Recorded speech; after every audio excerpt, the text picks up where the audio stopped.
In this set, we have two films that I have seen, which is Legend of the Vampire and Where's My Mummy, and two films that I have never seen before in my life, which is The Samurai Sword and The Phantasaur.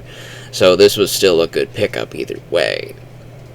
And I ended up rewatching both Legend of the Vampire and Where's My Mummy because they're just fantastic movies. I always will enjoy an opportunity to watch them again.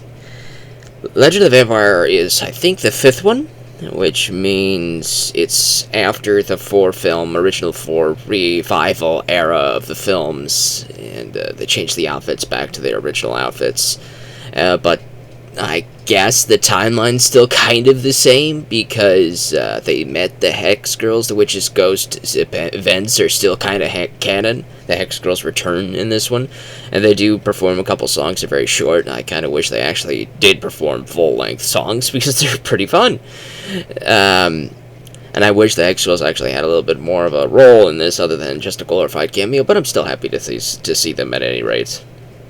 Where's My Mummy is probably one of my favorites from my childhood. This is one I actually did watch on TV, the Cartoon Network, when they aired it as a special. It was a very fun time, and that was the only time I had seen it until I found it again on another 8-film set. And when I watched it again, still fantastic. And then, now, for the third time I watched it, fantastic as well.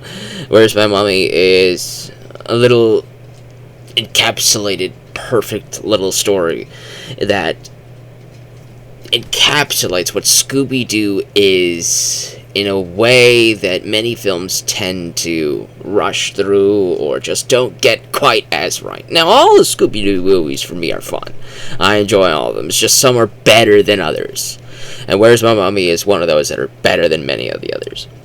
Samurai Sword, I would actually say, is better than Where's My Mummy, though. So when I finally first watched this was very fun. There is an actor, a voice actor, from one of my favorite childhood classics called Jackie Chan Adventures. He plays a character called Uncle in that. I forget his name. I think it's Sab Shimoto, maybe, or Shimoto Sab. I don't know. Either way, he voiced Uncle, and he voices a museum curator or something in Samurai Sword, and he's a fantastic character. He's not as over-the-top as Uncle is in Jackie Chan Adventures, which is a little bit of a disappointment, but I got some very big Jackie Chan Adventures vibes in this one. There's some really good action in Samurai Sword, and as the classic saying goes, violence is generally not encouraged in children's media unless it's violence against non-living things. That's how Samurai Jack was so popular and so violent. He was chopping things in half, removing limbs, removing heads, but they're robots, so it's okay. And that's how Megas XLR was able to get away with a lot of its violence. It was violence against robots and aliens. It's okay. They don't bleed red. They bleed green. So there's violence, and lots of it. Lots of using a samurai sword to dismember robots, cutting their arms off, cutting them in half. It's really fun. So that's very, very entertaining.